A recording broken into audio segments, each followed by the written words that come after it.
Hey guys, welcome to On the Beat weekly podcast. On the Beat is all about giving young people a voice. We explore all the interesting topics that affect us in the world today. So come, listen, enjoy, and be inspired. On the beat, on the beat. But crime is slightly normal. Especially Compared to America. In a sense. It's like it's like risky place to where almost every day somebody died from somebody else being shot. From somebody shooting somebody else.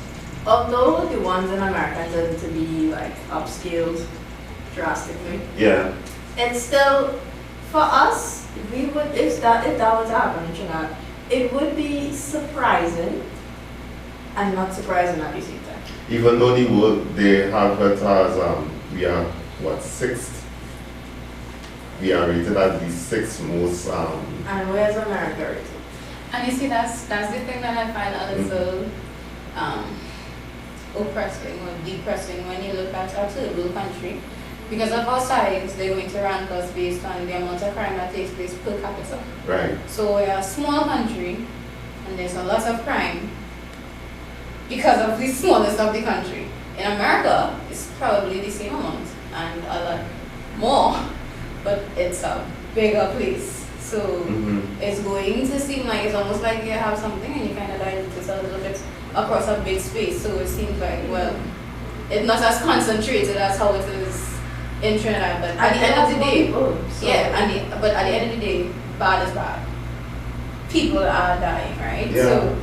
So that's just my problem in terms of the whole ranking system. It kind of makes the country look terrible. Terrible because For such a small place Yeah. compared to like other huge countries and stuff like that. But that's my only problem with it. But it's a problem, and it's kind of hard to rank crimes. Because like when you think about it, if a mass shooting were to happen in Trinidad, everybody would hear about it, and it may not to us because we get desensitized of it.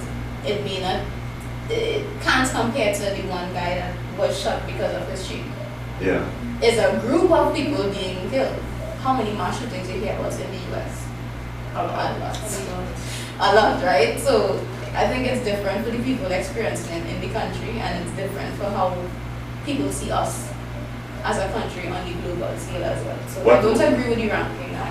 What catch me off guard though is when for my international friends, when they're looking to come to Trinidad, they would be like, they would watch these stats, you understand? They would be like, is everything alright in your country? Exactly. Because of how it looks. It's the same thing with COVID. Look at how quickly we were red flagged.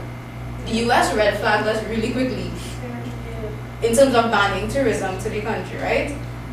How long it took us to red flag the US? They were in a much worse state when it came to counts and stuff, right? So I think there's a bias towards third world countries and how we're seen in general. I'm not saying no safety is a problem, but I'm just saying, from the outside looking in, you're not going to get the full view of what is. But why do you think young people are reacting in this way? Is this the best way? Well, I shouldn't say the best way, but is this why should it be the most popular way? It seems to be the most popular way to act violently, because even in the schools, right? I have seen, even this week, jeez and ages, small, slim guy, slim like Desiree, try to a big dean, right? Big dean. And he tried to wrestle the big dean that's also and lie down on him. You alright? Take a breathe, you know, and the fact is that the rage I saw in this young fella breaking up, he broke my office glass and so on. The kind of rage it's had. It's like, what's going on in the homes or what's going on in the environment that young people think that this is the only way out? Yeah, I think that is it. I think plenty youths, whether they like to admit it or not, they're going through a lot. And if you say you don't have a good channel to, like you don't have a good avenue to channel that anger, it comes out as violence a lot of the times. Some people not going to just sit quietly and be depressed, but you know what I mean, in their own silence, yeah, just be depressed because yeah, going through a lot. But sometimes that translates into anger. I just say rage for him to act out like that. So I think that's what they're just going through a lot. Depression. Not always, because But I think when you vex at everything. Like when you that vex, you vex at everything. Like the slightest thing will just Trip you off. trip you.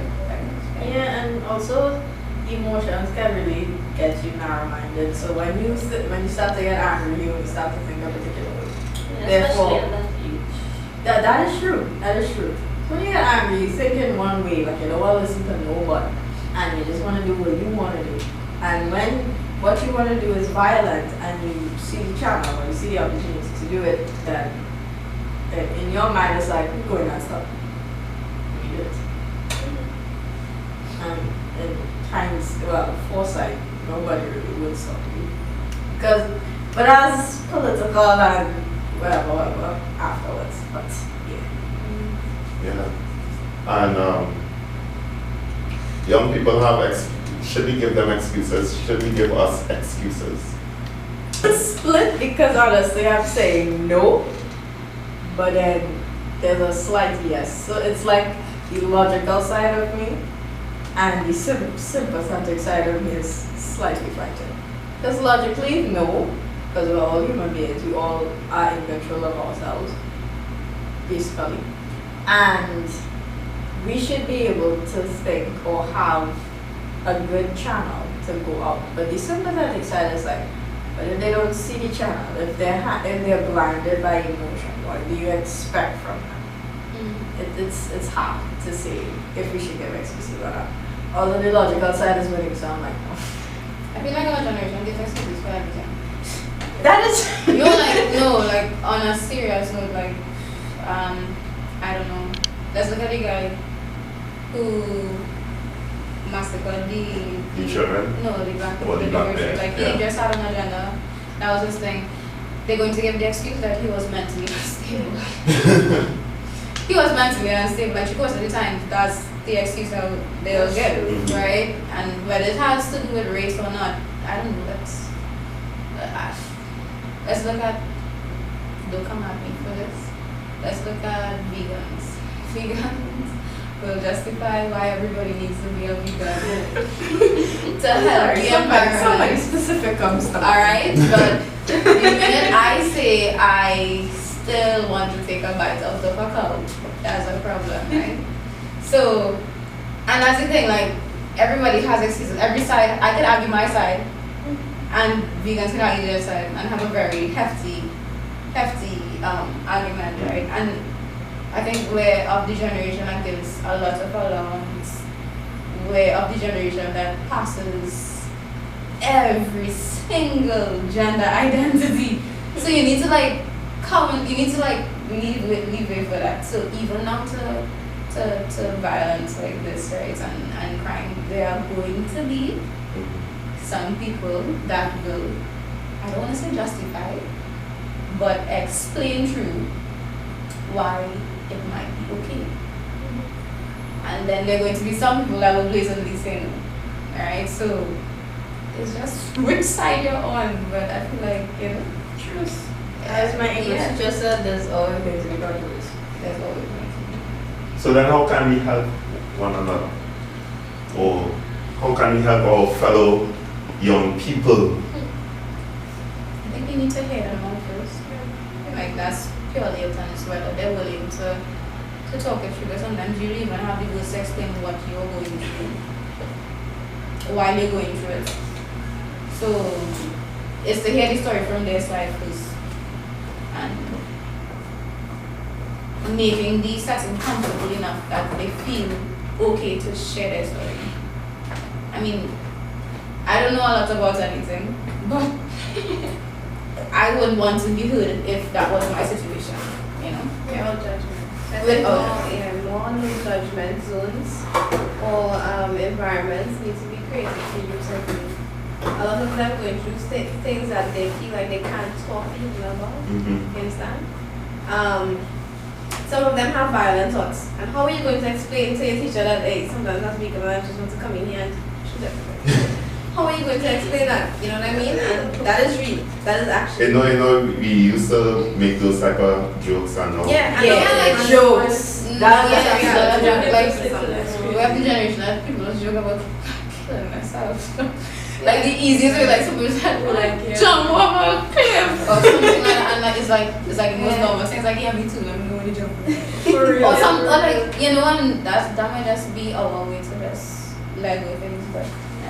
Lego things without listening. Lego things are the most vaguest of levels. Yeah. Because sometimes Yeah. you just want you making a joke and you want people to notice the underlying thing. And they just don't. They're not picking up what you're No, and it's be annoying and depressing. It is Yeah. depressing when that happens.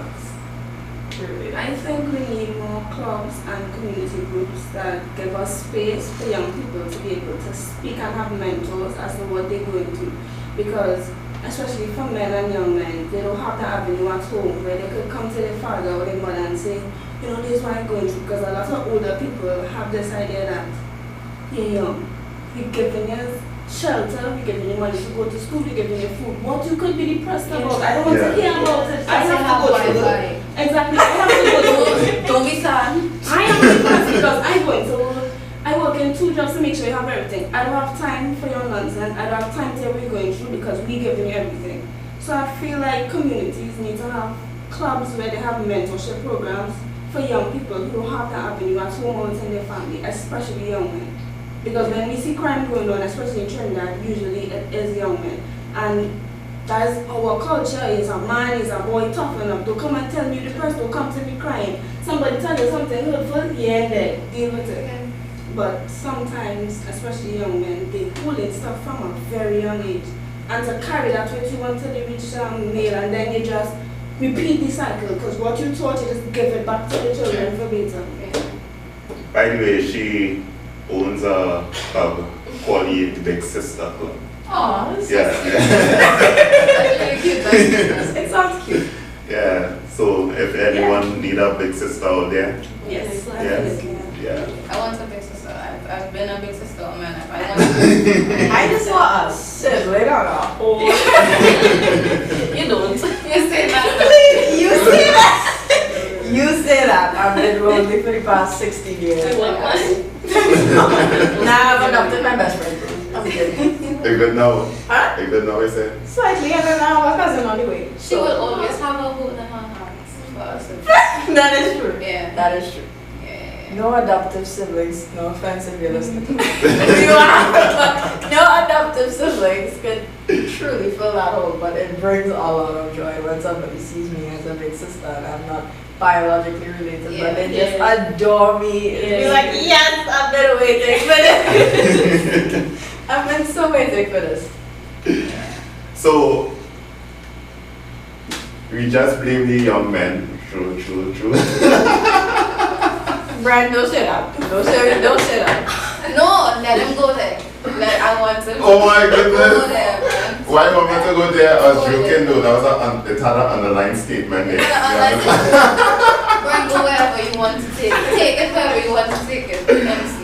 I could say from my own experience because in my teenage years, because of what was happening at my home, I used to actually take it out in school and be the baddest person I could try to be. Sometimes I would deliberately do it because I want attention, and I would follow the wrong crew deliberately or try to be part of the wrong crew.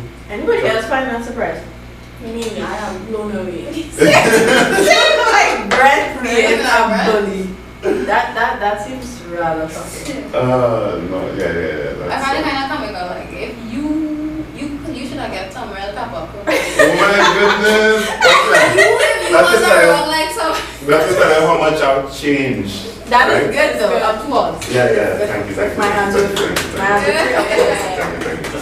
But if I'm trying to relate to the young people in today's society, is that what's happening at home or behind closed doors could be impacting them so huge that they're trying to scream out, they're trying to call out in a different way. And what you said is true, and what you talk about as well is true, that they're trying to be heard. And unfortunately, this is the best way they could see that, hey, you could give me attention if I lash out, right? And do the wrong things or end up in jail or whatever. Oh, is now he coming to see me? Oh, is now he coming to listen to me? Right? But I would caution young people out there that I have seen some of my partners didn't get the chance to change like how I did. They just didn't get the chance to live one, or they didn't get the chance to find a way out, a way of escape. And a lot of them, a lot of young people in today's society don't know how to escape, you know. For me, what happened for me is that actually Christ happened for me. Even though I grew up in a Christian home, I was still play, right? Exactly what I said, it's surprising. Exactly. So not because you're in a Christian home doesn't mean that you're not Christian. That is also true. Right? And even though I was playing the two sides of the story, it's just that finally in my late teens, actually God, like, he arrests me and say, hey, Alright, you don't know. it's done now. It's over. Alright. Calm down. Yeah, and I was privileged. I find myself privileged because a lot of young people are not going past what? 20? To teach a church? 20, no, 20 is 18, too by high. the time 18. By the time 18, that is it. What is the average age of society now? I would say 25. That's weird. That's crazy. That's like what now? Considering like on the off day you get shot like that, that's or like living to the right old age of 75. Most people live to like max 75. That's if you're quiet and you're on the down low. And then not at the wrong And place you're not at the wrong at the time. wrong place at the wrong time. Yeah. But like, yeah. Right now, that's it's not I so was small. No, because I would say for the old people, gosh man, I would not have expected I can't something remember so- the last time I hear an old person died and they was like set in the 80s on to 90s. Yeah, that's a different generation of people. Oh, well, of course. But I would give, personally, I give a wide range. So anywhere between like 70, close to 90, I would say is like Bless generation the older people live into. And then for the younger people, anywhere between 30 and 45. Good God. Good God.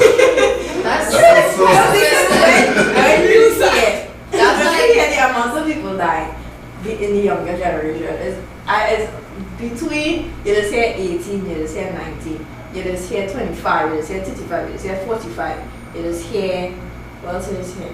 If not in the 5s, then in the late teens, from my knowledge. That's like way in on the news, right? And we're just talking about The main ones. crime related, yeah. Well, yeah, you're right.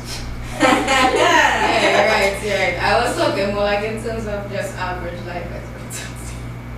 And like the people that we grew up like, Yeah, and people like we grew up like around. they died because of that. Yeah. Last thing. Are you all frightened to walk the streets now? Yeah, as a woman. Yes. I feel like the only one to say, Yeah, you know, should be told not entirely. I mean, being cautious and whatever. Although this could possibly be coming from like a sheltered home, kind of. I'm okay with walking the streets once I'm being cautious and once I'm in a safe place, at least by myself. If it's like places that have a bad reputation, maybe not by myself, with somebody else. Preferably, I don't know why. Preferably male, so maybe like my father or somebody. Like Also, males are bad and males are good. Oh, sorry. I never said that. That's a different. That's joking. I never said y'all were bad, but blame everybody else. No I'm sorry. I'm I sorry. don't know. I think we kind of get desensitized it now because it would have some things that you would do that people in other countries wouldn't do because they're just not conditioned that way. I'm very sure, like around a certain time, you would like begin like you wouldn't be out by yourself and not know either you have somebody coming to pick you up or you jump in your car and you head home. It's not gonna be like I don't know how I'm going to get home at like 1 or 2. As granted that you're out really late, but yeah, like 9, 10, 11, 12. As a woman, Well, as a woman. Other people might be like, I'll just catch a cab. Or like, I don't know. yeah, like, then we or like I'll just yeah. catch a ride or something. It probably At okay. time stage too, mommy was telling me about a time where she would grow up and you would have to lock your doors necessarily. Right. That's like a given.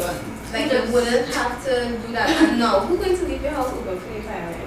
When was the last time you traveled in a small taxi and it had like just men and you were the only female? I've never traveled by myself. And you felt okay? See, that's why I said. Right, so that's a little different from you. That ever happened to you? Recently. Like you in a car, a whole set, like it just had like a, Yeah. you were the only female. A man driving a And you just feel And then you just realize, wait now, Yeah. I'm the only, and you become conscious of that, right? Yes. Right. But you can't react to it. Subconscious, I've gotten out of cars because Yeah. of that. Yeah. Oh. Absolutely, mainly because I was the first person to reach and then all of a sudden it was just It was just come here. And this is not to say like anything. And it was random. Yeah, Yeah. and it's not to say like anything like, oh gosh, if somebody went kidnap me or something. It's like a subconscious thing to just be like, this is not a safe situation for me to be in. Probability stands because I'm living in Trinidad. Mhm. This is not a safe situation to be in. Get out. So that's a good share for me, sir. Right? That will go. And I thought it was just like a me thing, but like it's like a given thing. If No, you because travel. we're used to Yeah. Trinidad being such a place. Yeah, yeah. And also for being a female and having, I don't know, I think females have like these minor abilities that are given to females. And one of them is being kind of observant in a sense, but in a particular way. Like you would observe, like for, I don't know why, I find like females have this thing where we always prepare for futuristic stuff. In a sense, I'll explain that after this. But but we are also observant, and because of how we understand Trinidad to be stuff like that, when we observe certain environments, is be like, okay, this makes me feel uncomfortable. Find somewhere else. So being extra vigilant, yeah, you have to. Wow. So we've I don't want to say rude as a bad word, but for this sense, in a sense, we've gotten accustomed to being observant in public places. Yeah, like you're not gonna like say you study late on campus. I would message I'm heading across now. Always making sure. I had across like I'll at least message on across like I heading across now, like if you don't see me know something bad happened or something like that, right? And it's just like little things like, oh, I'm going so and so and so, send somebody your location or like have you even ever pretended to be on the phone talking to somebody just oh, so that just get out like just so that just in case they know that I'm going to meet somebody, that somebody's expecting me. Yes, Yeah. I've done that. This I've done that. Wow. When have you ever done that? Well, Right. you see, if I've been in a vehicle with surrounded by ladies only, yeah, because they're gonna kidnap you. I would. How are you? No, that might be a nice day for you. No, I might watch my wallet and so on. That's the next time. No. But Yeah, but you're just watching your wallet, yeah. Yeah, but because like, you're You're like, not scared feeling. Yeah. you're precise. it's at a time I was in Indiana, America, right? And for some strange reasons, when I go abroad, the streets is be dark, it don't have street lights and so on. And I walk in, and I was like thinking, wait, is this is normal up here? You know, because even the houses are dark. It's you're on the outside of the houses in Trinidad, it have lights. Outside. They have no lights on the outside of houses because they're trying to save on energy because they have to pay for everything. Yeah, no. Yeah, No, you so- go out, you say, make sure you leave a light on to look like somebody in the house. Yeah. Make sure the outside light on. Leave at least 2 lights on. You have your dog. Like, the place, look at how we have burglar-proofing is on site. We think in some places, like, they just have like the screens and the doors, and that's like a normal thing. But I think we condition so much because of the situation. Yeah, the situation. That's just how it is. And it might seem bad for us here, but I'm very sure it's going across. It's going on in bigger countries at different levels. But it's not highlighted as how it is Exactly. I think down we here. have a bigger spotlight as a small country.